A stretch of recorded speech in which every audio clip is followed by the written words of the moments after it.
On entend souvent parler, mes amis, de la prière.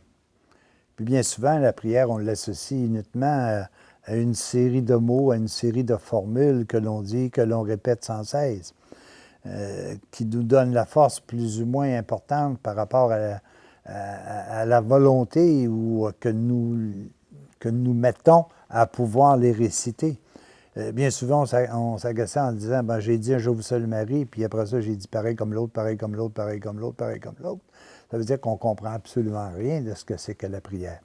Alors, Jésus nous explique un peu ici, dans l'Évangile de l'an 2000, ce que veut dire la prière. Et par la suite, là, j'essaierai de rendre ça beaucoup plus concret dans notre quotidien en disant qu'est-ce qui marche dans la prière, qu'est-ce qui est plus difficile pour nous. Alors, écoutons ce récit, puis je vous reviens par la suite. La prière, c'est un contact avec Dieu par la pensée.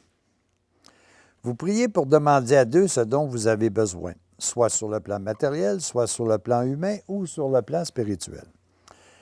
La prière pour demander les choses matérielles est la moins parfaite et la moins importante. Elle est bonne cependant pour les personnes moins avancées spirituellement. Le Père Céleste sait d'avance ce dont vous avez besoin.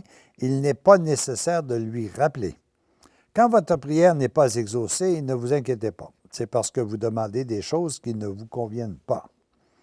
Vous pourriez mal en user comme l'enfant à qui sa mère refuse une paire de ciseaux ou une lame de rasoir. Ce que vous avez demandé vous sera alors donné plus tard, quand vous pourrez vous en servir sagement. Ne demandez jamais ce que vous pouvez faire vous-même par vos propres efforts. Si vous demandez à Dieu des choses qui vont à l'encontre des lois établies par lui dans son immense univers, vous ne serez pas exaucé. Par exemple, si vous demandez d'avoir une subsistance sans travailler, Dieu ne vous l'accordera pas. Si vous demandez d'avoir un poste pour lequel vous n'êtes pas digne, votre prière est sans effet. Tandis que si vous en êtes digne, rien ne pourra vous empêcher de l'obtenir. Si vous demandez des choses bonnes, mais que vous ne pouvez recevoir aujourd'hui, Dieu les garde en réserve pour vous. Il vous les accordera plus tard, quand le temps sera venu et que vous pourrez en profiter. Mais soyez sûr que toute prière sincère est exaucée en son temps. Il y a un temps pour semer, il y a un temps pour récolter. Il y a un temps pour moissonner. Demandez surtout des biens pour votre âme. Ne vous inquiétez pas des choses matérielles, ni pour la subsistance, ni pour le vêtement. Voyez le lys des champs, il ne peine ni ne file, et pourtant Salomon, dans toute sa splendeur, n'est pas vêtu comme lui. Nous répètent notamment Matthieu et les évangélistes. Quand vous priez, demandez avant tout les biens de l'âme, les choses du royaume, et tout le reste vous viendra par surcroît. Dieu sait ce que vous avez de besoin. Demandez l'établissement du royaume de Dieu en vous et le plein développement de votre vie divine. Demandez l'établissement du royaume de Dieu sur toute la terre et travaillez-y de toutes vos forces. Tout le reste viendra par surcroît. Demandez surtout l'accomplissement parfait de la volonté de Dieu en vous et dans le monde entier. Dites, Père Saint, que ta volonté soit faite en moi et dans le monde entier. Vous serez sûrement exaucés, car la volonté de mon Père se réalise toujours. Alors, c'est important ici de voir qu'est-ce que c'est que la prière. Il y a une personne un jour qui me disait, la prière, à chaque fois que je prie, c'est comme si j'établissais un lien avec, je vais l'appeler de même pour l'instant, avec l'invisible. C'est comme si je m'adressais, je rentrais en contact avec l'invisible, avec Dieu, si vous voulez, avec les anges, avec des êtres que je ne peux percevoir physiquement. Et à chaque fois, c'est comme si je mettais une petite corde qui m'amène dans l'invisible. Plus je prie, plus les cordes sont nombreuses. Et plus les cordes sont nombreuses, plus le pont s'établit. Et oh, surprise, un pont, ce n'est pas toujours dans un sens unique, c'est-à-dire de la terre vers l'invisible. Ça permet aussi à l'invisible de venir me rejoindre sur la terre. C'est extraordinaire de voir comment est-ce qu'un pont, ce n'est pas à sens unique. un pont sert aux deux extrémités de pouvoir rentrer en contact. Donc, par la prière, en autant que cette prière est volontaire, en autant que cette prière est très sincère, elle construit un pont entre ce que je suis et ce que je ne peux percevoir, mais qui existe et qui m'est nécessaire pour développer la partie qui, à l'intérieur de moi, est aussi invisible. Ce fameux pont qui a été créé par des petites ficelles, tranquillement, pas vite, et plus j'en fais des ficelles, plus le pont devient structurant, le pont devient puissant, fort, permet à moi d'aller vers l'invisible, mais ça invite aussi l'invisible à venir vers moi. Alors, c'est ça qui est essentiel dans la prière, c'est d'établir cette relation-là qui existe entre ce que je ne peux percevoir à cause de mes faiblesses humaines ou de mes faiblesses, si vous voulez, terrestres, et le fait que l'invisible est là et il est ouvert. Et c'est aussi vrai dans l'intérieur que dans l'extérieur de moi. Par contre, il y a des choses qui sont essentielles puis qu'il faut comprendre. Puis un des éléments qui est essentiel, c'est que demandez pas des choses que vous ne pouvez utiliser sagement. Je vais vous donner un exemple. Un jour, je suis à mon bureau, puis j'arrive au travail, puis ma secrétaire pleure.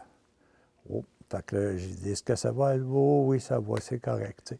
Fait que moi, je pars, je rentre dans mon bureau, je vais assister à une petite réunion, je reviens, puis là, ben ma secrétaire est là, puis les autres amis autour sont tout autour, puis là, ben ça semble être la panique, là. Il dit, bon, c'est quoi qui se passe ce matin?